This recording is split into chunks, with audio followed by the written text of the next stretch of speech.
Hello, this time we're going to explore the concept of function inverse. And as many times, let A and B be collections and f a function from A to B, meaning a relation from A to B where for each element of A, there's a unique element of B associated to it. Well, let's invert the relation.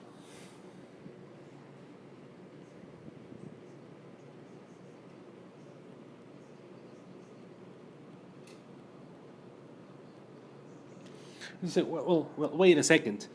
Why don't we try an example to actually see what do we mean by inverting the relation. So, in this example, in the squaring, the square function from the real numbers to the real numbers,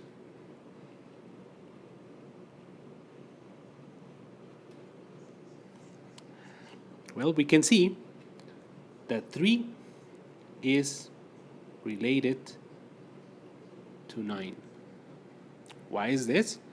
Well, since the square of 3 is 9. And, well, negative 1 is related to 1.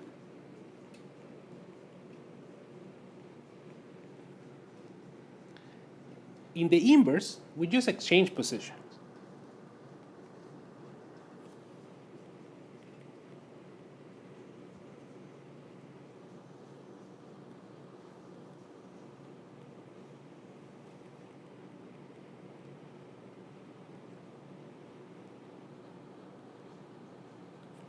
So now, instead of having 3 related to 9, we will have 9 related to 3.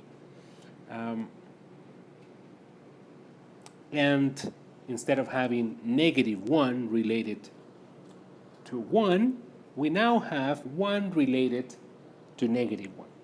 So the question is, for this example, is the inverse relation a function?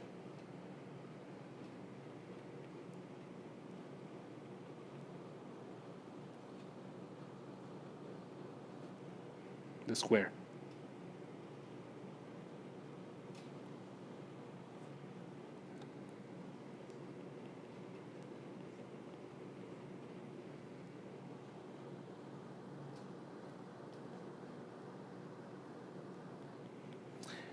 Well, no. No for this example. But no only because I like to say no. Let's examine the reasons. Look, let's look at the original. The original relation. We have 3 related to 9. We have also 3 related, well, negative 3 related to 9. In general, for whichever real number x, we have that x is related to x squared. Okay, what happens in the inverse? Well, in the inverse, we have 9 is related to 3. We're just exchanging these positions. But also we have that 9 is related to negative 3. So what's wrong with this? Well, the inverse relation cannot be a function because now we're failing the uniqueness part.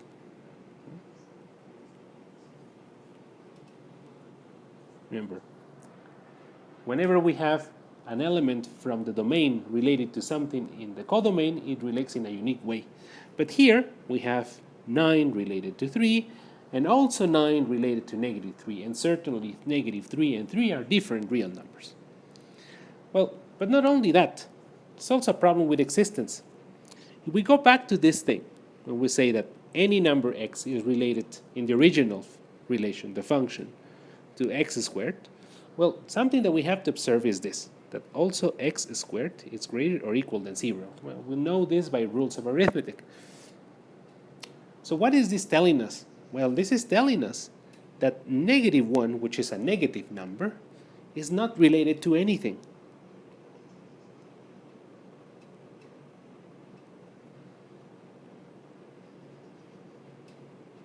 In the inverse relation. So now that violates the existence, right, condition that we need.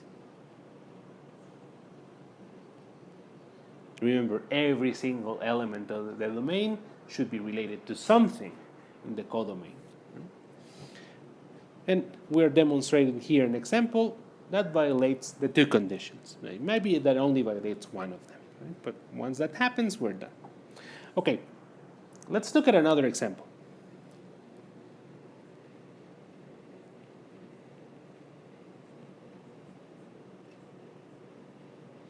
What about this? Take the function L from the real numbers to the real numbers with L of x being 2x plus 1. And I'll ask the same question. Is the inverse relation to this function a function?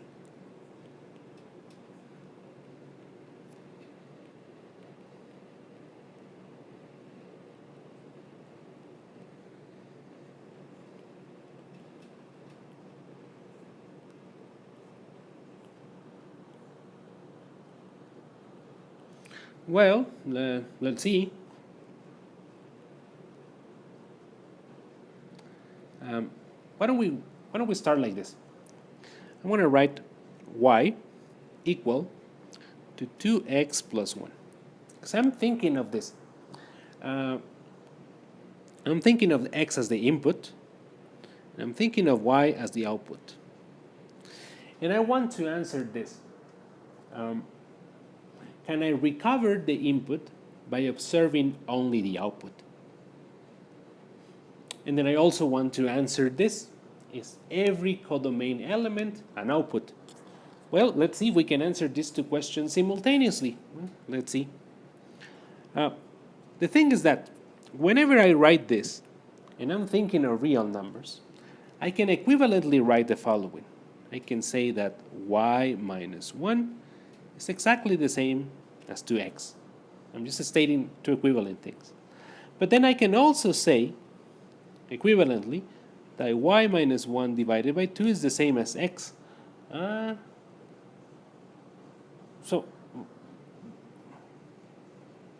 So what is this saying to us? Well, essentially, that we reconstruct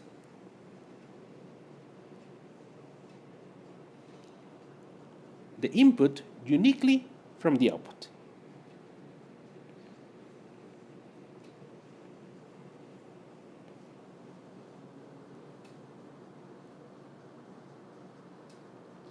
And also, that every single thing in the codomain, well, is an output.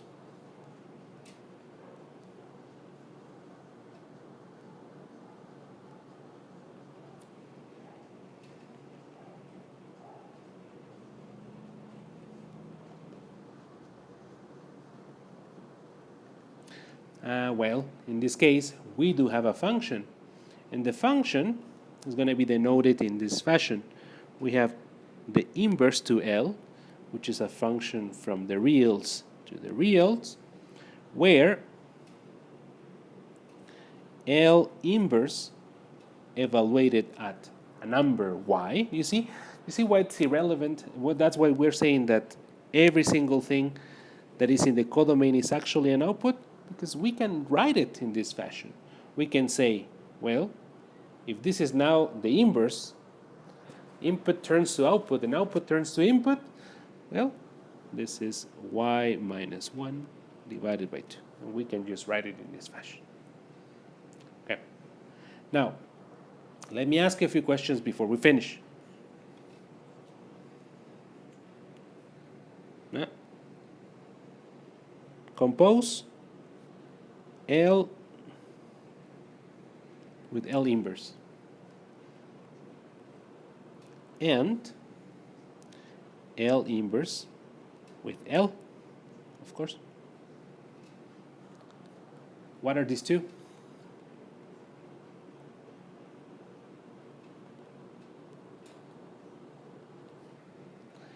And, well, secondly, what would you do to the square function from the reals to the reals? What modifications so that you can actually have an inverse? And with this, I'll finish. I'll see you next time.